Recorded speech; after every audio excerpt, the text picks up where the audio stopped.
காஞ்ச மிளகாயும் இந்த கருவேப்பிலையும் போட்டுருவோம்.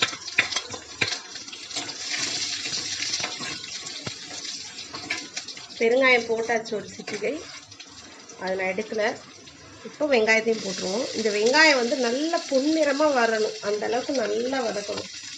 அப்போ தான் அந்த பருப்பு வந்து நல்லா டேஸ்ட் கொடுக்கும். நம்ம எவ்வளோக்கு எவ்வளோ வெங்காயம் போடுறோமோ அவ்வளோக்கு எவ்வளோ பருப்பு நல்லா டேஸ்ட்டாக இருக்கும். நான் அதனால தான் நல்லா பெரிய வெங்காயமாக 2 போட்டிருக்கேன். வெங்காயம் நிறையா தான் போடுவேன் பருப்புக்கு, அப்போ தான் டேஸ்ட்டு கொடுக்கும். எப்போதுமே பருப்பு கடையில் வெங்காயம் அதிகமாக போடுங்க. அதுவும் இல்லாமல் எண்ணெய் அதிகமாக ஊற்றணும். அப்புறம் கண்டிப்பாக நெய்யும் போடணும். ஒரு டேபிள் ஸ்பூன் அளவு நெய் போடுங்க, அப்போ தான் இன்னும் நல்லாயிருக்கும். நான் ஒரு டேபிள் ஸ்பூன் அளவு நெய் போட்டிருக்கேன்.